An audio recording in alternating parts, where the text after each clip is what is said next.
Good morning. Today we will calculate electric field intensity due to an electric dipole at equatorial position. निरक्षीय स्थिति में वैद्युत क्षेत्र की तीव्रता वैद्युत द्विध्रुव के कारण आज हम कैलकुलेट करेंगे। तो चलिए निरक्षीय स्थिति में वैद्युत क्षेत्र की तीव्रता कैलकुलेट करते हैं वैद्युत द्विध्रुव के कारण। ये कैलकुलेट करने के लिए हम सबसे पहले एक इलेक्ट्रिक डायपोल कंसीडर करते हैं। सपोज दैट हमने ए बी एक इलेक्ट्रिक डायपोल कंसीडर किया। इसके ए पर क्यू चार्ज और बी पर भी क्यू चार्ज रखा है, यानी दोनों पे रखा हुआ चार्ज इक्वल मैग्नीट्यूड का है, बट इनका नेचर डिफरेंट है। यानी ए पर जो चार्ज है वो प्लस है और बी पर जो चार्ज है वो क्या है, माइनस है। अब suppose that A B electric dipole के बीच की जो डिस्टेंस है, ए से बी के बीच की डिस्टेंस वो 2L है और हमने O इसका मिड पॉइंट कंसीडर किया है। तो AO कितना हो जाएगा, L हो जाएगा, एंड OB भी कितना हो जाएगा, L हो जाएगा। अब हमें इस इलेक्ट्रिक डायपोल के निरक्षीय स्थिति यानी जो इसके अक्ष पर स्थित नहीं है, इसके अक्ष के लंबवत कोई पॉइंट कंसीडर करना है और उस पे हमें वैद्युत क्षेत्र की तीव्रता कैलकुलेट करनी है।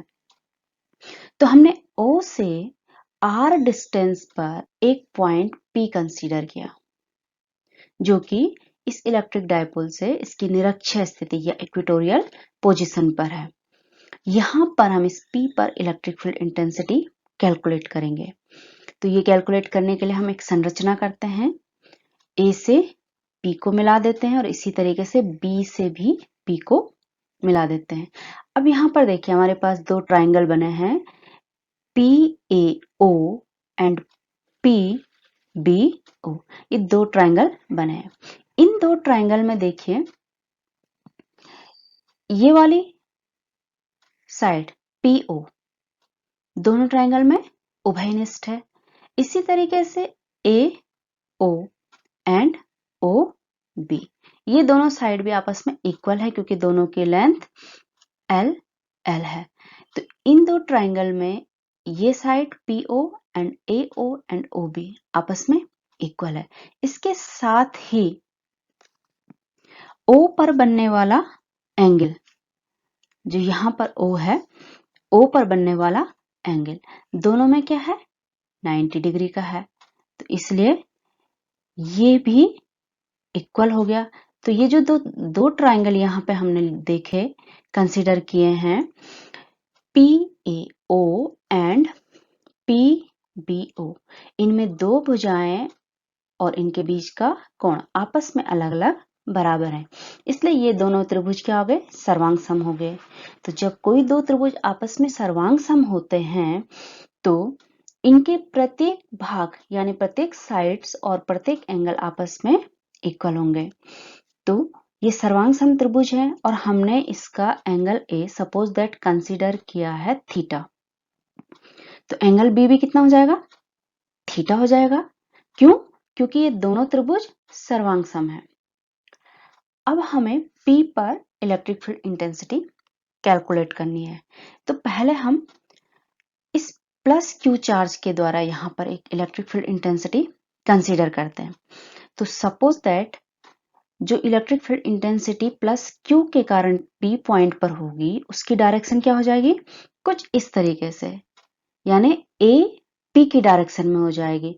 ये जो है क्या हो जाएगा, बाहर की ओर हो जाएगा क्योंकि प्लस चार्ज से इलेक्ट्रिक फील्ड लाइन हमेशा आउटवर्ड्स होती हैं। सपोज दैट ये E1 है।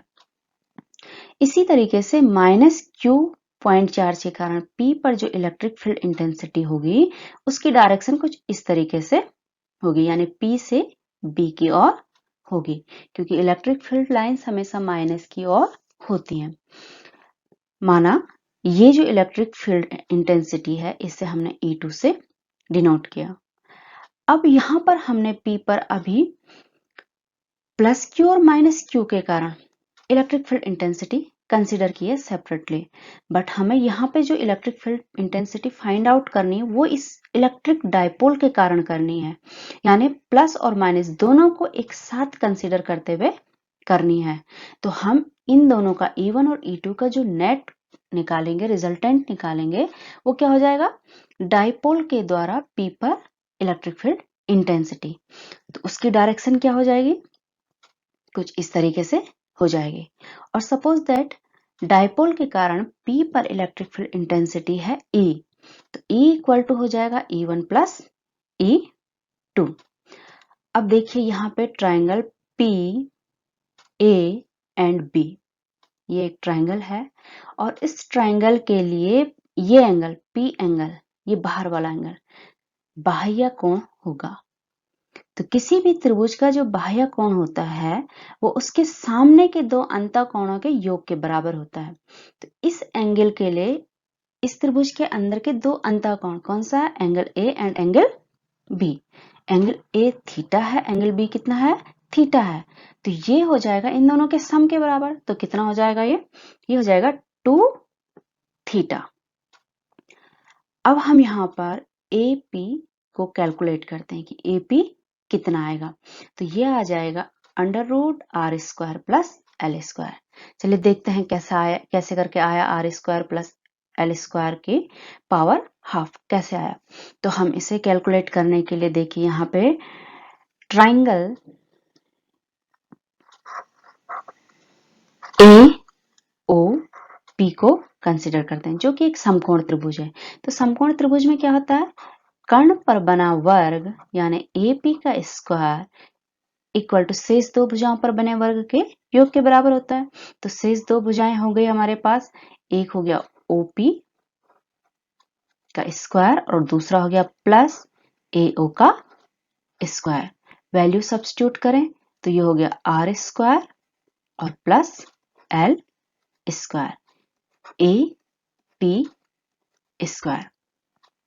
तो AP बराबर हम लिख सकते हैं इससे r² प्लस L² होल का स्क्वायर रूट। इक्वेशन नंबर 1 हम इसे कंसिडर कर लेते हैं। तो इस तरीके से इस ट्राइंगल में हमें AP मिल गया। अब चूंकि ये दोनों त्रिभुज सर्वांग सम है तो जितनी वैल्यू AP की होगी वही वैल्यू PB की भी होगी। तो हम इसको यहाँ पर आगे लिख सकते हैं, ये बराबर हो जाएगा PB के। अब हम क्या करेंगे, P पॉइंट पर E1 और E2 को कैलकुलेट करेंगे। जब हमें E1 और E2 निकल जाएगा तो हमारा इसका रिजल्टेंट हम AB कैलकुलेट कर लेंगे। तो चलिए पहले E1 कैलकुलेट करते हैं। तो E1 क्या है, P पॉइंट P पर प्लस Q पॉइंट चार्ज के कारण इलेक्ट्रिक फील्ड इंटेंसिटी है E1। तो हम इसे कैलकुलेट करेंगे तो हम लिख सकते हैं E1 equal two point charge के कारण जो इलेक्ट्रिक फील्ड इंटेंसिटी होती है किसी पॉइंट पर, उसका फॉर्मूला होता है 1/4 pi ε0 Q upon r²। r means distance between point charge to that point. तो यहाँ पे पॉइंट चार्ज A है, A पर रखा है और पॉइंट जहां कैलकुलेट कर रहे हैं वो P है। तो डिस्टेंस कितनी हो गई, A से P, यानी r² का मतलब यहां पर हो जाएगा AP का स्क्वायर, AP का स्क्वायर।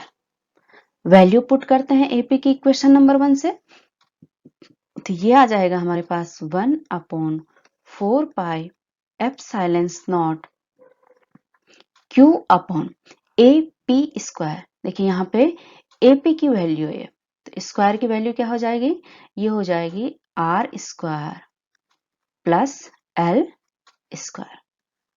इसे इक्वेशन नंबर 2 लिख लेते हैं। अब इसी तरीके से पॉइंट P पर माइनस Q के कारण इलेक्ट्रिक फील्ड इंटेंसिटी को हम फाइंड आउट करेंगे और ये हमने लिया है, डिनोट किया है E2 से। तो E2 इक्वल टू हो जाएगा 1/4 pi ε0 Q upon r square, and r is the distance between point charge to the point जहां हमें electric field intensity find out करनी है। तो पॉइंट चार्ज कहाँ रखा है?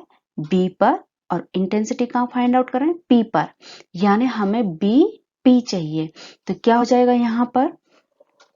यहाँ पर हो जाएगा ये बी पी का स्क्वायर।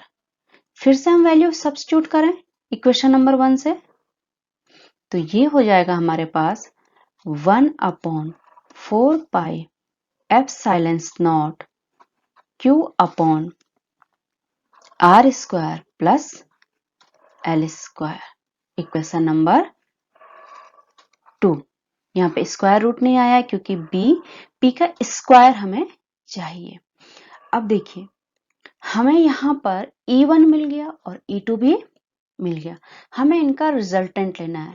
तो रिजल्टेंट लेने के लिए हमारे पास जो नेट E है वो कितना आ जाएगा? Net electric field intensity E equal to हो जाएगा हमारे पास E1 vector E1 plus vector E2। इसे इक्वेशन नंबर इसे हम 3 कर लेते हैं, 1 2 3, and this is equation number 4। अब देखिए हम इसे कैसे कैलकुलेट करेंगे। इसे कैलकुलेट करने के लिए यहाँ पर 2 तरीके हैं। एक सिंपल मेथड है। सिंपल मेथड में क्या है कि E1 के हम 2 कंपोनेंट ले लेंगे। एक कंपोनेंट इस डायरेक्शन में आ जाएगा जो होगा E1 cos थीटा, और एक हो जाएगा E1 sin थीटा, जो कि OP को अगर मैं आगे बढ़ाऊं तो इस डायरेक्शन में हो जाएगा, ऊपर की ओर हो जाएगा। इसी तरीके से E2 को भी 2 कंपोनेंट लेंगे, तो E2 cos थीटा इस डायरेक्शन में हो जाएगा, यानी E की डायरेक्शन में, और E2 sin थीटा इस डायरेक्शन में हो जाएगा, PO की डायरेक्शन में हो जाएगा। यहाँ पे कुछ इस तरीके से हो जाएगा। ये जो E2 का sin थीटा वाला कंपोनेंट है उसकी डायरेक्शन तो ये हो जाएगी, और जो इसका जो है ये वाला है इसकी डायरेक्शन ये हो जाएगी। तो यहाँ पर जो डायरेक्शन है ये जस्ट अपोजिट हो जाएंगी साइन कंपोनेंट की। ये दोनों के साइन थीटा वाले कंपोनेंट होंगे, यानी ये हो जाएगा E1 sine theta, and similarly ये हो जाएगा E2 साइन थीटा। तो ये दोनों एक दूसरे के अपोजिट हो जाएंगे, इसलिए क्योंकि इक्वल हैं तो ये कैंसिल हो जाएंगे, और हमारे पास क्या बचेगा? दोनों का ये वाला कंपोनेंट जो इस डायरेक्शन में होगा, और दोनों के इस डायरेक्शन में जो कंपोनेंट होंगे वो होगा E1 cos theta and E2 cos theta. तो हम डायरेक्टली यहाँ पर ये लिख सकते हैं, इसका वैल्यू पुट कर सकते हैं कि E equal to E1 cos theta plus E2 cos theta, क्योंकि E1 sin थीटा और E2 sin theta opposite direction में होने के कारण कैंसिल हो जाएंगे, क्योंकि ये इक्वल है बट डायरेक्शन अपोजिट है। अब इक्वल कैसे हैं ये देखिए। इक्वल इसलिए होगा क्योंकि E1 और E2 आपस में इक्वल होगा। कैसे इक्वल होगा चलिए देखते हैं।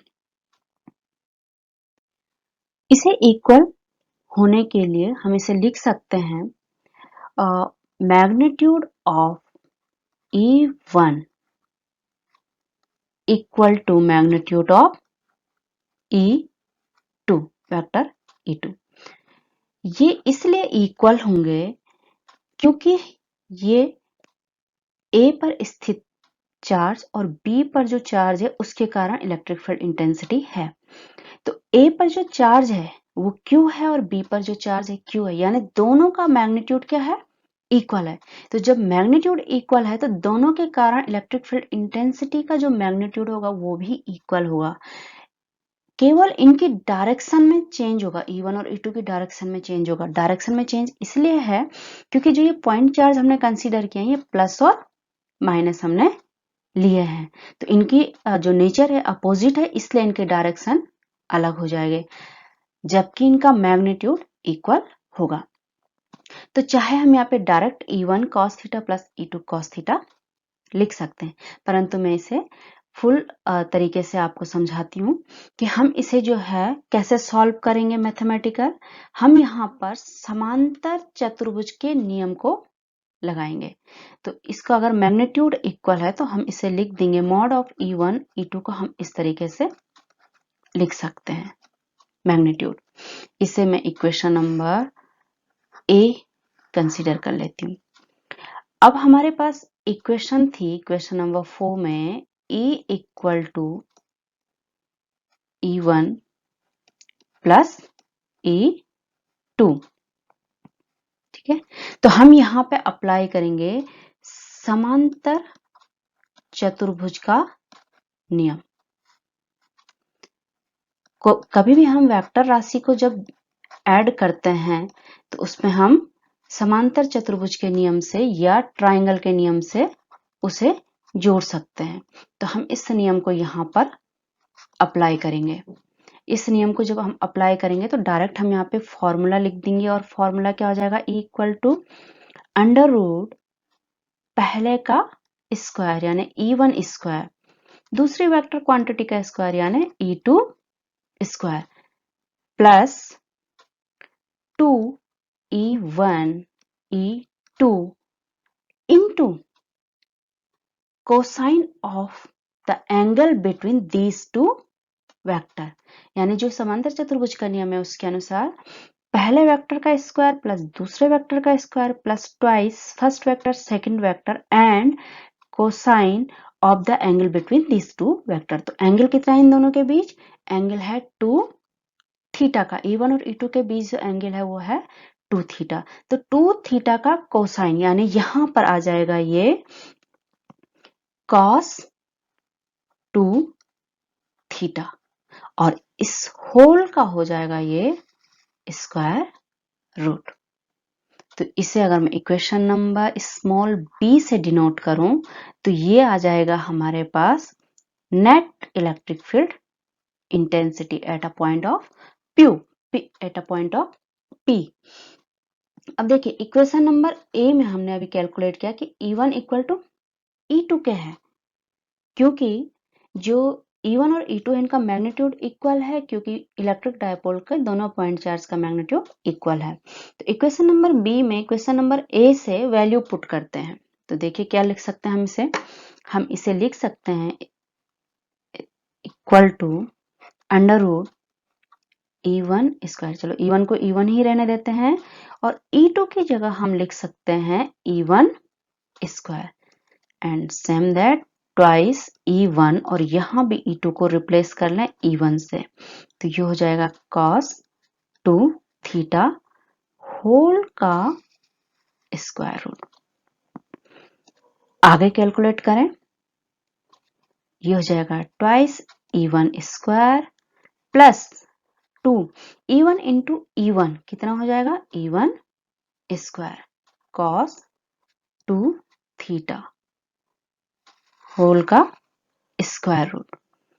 चलिए और आगे कैलकुलेट करते हैं, ये हो जाएगा ट्वाइस E1 स्क्वायर मैंने कॉमन ले लिया तो अंदर मेरे पास बचा ब्रैकेट में 1 plus cos 2 theta and whole का स्क्वायर रूट। आगे कैलकुलेट करें, square root twice E1 square bracket में आ जाएगा 1 प्लस, देखिए cos 2 थीटा टिक्नोमेट्रिक फंक्शन है, जो cos 2 थीटा है टिक्नोमेट्रिक फंक्शन है और इसका वैल्यू होता है यानी इसका फॉर्मूला होता है। तो अगर हम इसे लिखें, इसे खोलें तो ये हो जाएगा 2 cos स्क्वायर थीटा माइनस 1। ये होता है cos 2 थीटा का फॉर्मूला का होल स्क्वायर रूट। यहां 1 से 1 कैंसिल कर लेंगे तो हमारे पास जो बचेगा वो आ जाएगा twice E1 square into 2 cos square theta whole का स्क्वायर रूट। आगे से लिखें तो ये हो जाएगा हमारे पास E equal to under root 4 E1 square cos square theta whole का अंडर रूट से बाहर ले आए तो ये हो जाएगा ट्वाइस E1 cos थीटा। इसे इक्वेशन नंबर सी हम लिख लें। हमने E1 कैलकुलेट किया था तो E1 की वैल्यू यहां पुट करें तो ये आ जाएगा 2 into 1/4 pi epsilon not Q upon R square plus L square. यह हमने स्टार्टिंग में कैलकुलेट किया था E1 एंड E2, तो वहीं से हम इसकी वैल्यू यहां पुट कर लेंगे। cos theta, this is the value of resultant electric field intensity. अब हमें यहाँ पे cos थीटा की वैल्यू चाहिए। तो देखिए यहाँ पे कोई भी एक ट्राइंगल ले लीजिए। चलिए मैंने लिया है ट्राइंगल AOP। इसमें देखिए cos थीटा इक्वल टू हो जाएगा आपका आधार बटे कर्ण। तो cos थीटा ये एंगल है तो इसके लिए आधार क्या हो गया AO और कर्ण क्या हो गया AP। तो cos थीटा इक्वल टू हो जाएगा AO अपॉन AP। तो हम इसे लिख सकते हैं cos theta equal to AO upon AP। Value रखते हैं तो AO की वैल्यू हमारे पास L एंड AP की वैल्यू हमारे पास under root R square plus L square and this is the value of cos theta. तो cos थीटा की वैल्यू यहां से हम ले करके कहां रख लें, इस इक्वेशन में पुट कर लें। तो यहां पे हम इसे लिखेंगे, कितना आ जाएगा, ये हो जाएगा twice into Q upon 4 pi epsilon not R square plus L square into cos theta की वैल्यू है L upon R square plus L square का स्क्वायर रूट। तो मैं इसे लिख सकती हूँ 1/2। स्क्वायर रूट को हम हाफ लिख सकते हैं। अब इसे रीअरेंज करें और इसे इस तरीके से कुछ लिखें 1/4 पाई एप्सिलॉन नॉट। इसे आगे ले आए और हमारे पास पीछे बच जाएगा 2L³ upon R square plus L square. अब देखिए यहां पर R square plus L square एक ये है और एक R square plus L square ये है। तो दोनों डिनोमिनेटर में है और दोनों मल्टीप्लिकेशन में, तो दोनों की पावर क्या हो जाएंगे, जुड़ जाएंगे। यहां पर इसकी पावर हाफ है और यहां पर इसकी पावर 1 है। तो पावर जब ऐड हो गए तो 1 प्लस हाफ कितना हो जाएगा, 1 प्लस हाफ ये हो जाएगा 3/2। इतनी इसकी पावर हो जाएगी। अब देखिए इलेक्ट्रिक डाइपोल ए बी के लिए जो डाइपोल मोमेंट P होता है वो क्या होता है, दोनों के बीच की डिस्टेंस पॉइंट चार्ज जो है वो कितनी ली हमने यहाँ पे 2L and multiply by the charge of either side, कोई भी एक चार्ज, तो कितना है वो Q। तो 2L³ जो यहाँ पर हमारे पास आया है वो कितना है P। तो इस वैल्यू को इस इक्वेशन में अगर हम पुट करें, जो यहाँ पर हमने इक्वेशन कैलकुलेट की है, तो हम इसे इस तरीके से लिख सकते हैं 1/4 pi epsilon naught P upon R square plus L square to the power 3/2। अब देखिए जो L है ये A और B के बीच की डिस्टेंस है जो कि बहुत ही कम होती है। डाइपोल होता ही वो है जिसमें दोनों पॉइंट चार्ज के बीच की डिस्टेंस मिनिमम होती है। तो ये L जो है R के कंपैरिजन बहुत ज्यादा कम है। That means L is less than to R, बहुत ज्यादा छोटा है। तो L स्क्वायर और भी छोटा हो जाएगा आर स्क्वायर से, इसलिए हम इस एल स्क्वायर को यहाँ पर नेग्लेक्ट कर सकते हैं। तो हम इसे कुछ इस तरीके से लिख सकते हैं 1/4 pi epsilon naught P upon L square को नेग्लेक्ट कर लेंगे तो क्या लिखेंगे R square to the power 3/2 and 2 से 2 कैंसिल। तो हमारे पास जो फाइनल बचेगा वो आ जाएगा 1/4 pi epsilon naught P upon R cube, and this is the resultant electric field intensity at a point P due to the electric dipole A B, and the unit of E is Newton per coulomb। तो हमने इस तरीके से electric field intensity को find out किया है point P पर, जो कि हमारे पास निकले 1/4 pi epsilon naught P upon R cube.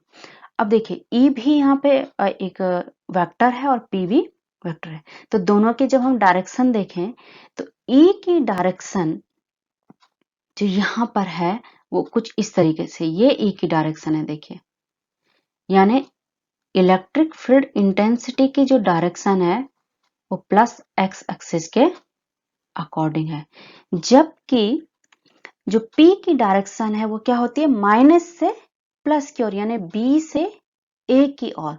तो जो P की डायरेक्शन है वो B से A की ओर होने के कारण इसके रिवर्स हो जाएगी, यानी जो P की डायरेक्शन है उसकी डायरेक्शन ऐसे हो जाएगी B A की ओर, जबकि P पर इसकी डायरेक्शन अगर हम लें तो ये O से B या A से P या प्लस एक्स एक्सिस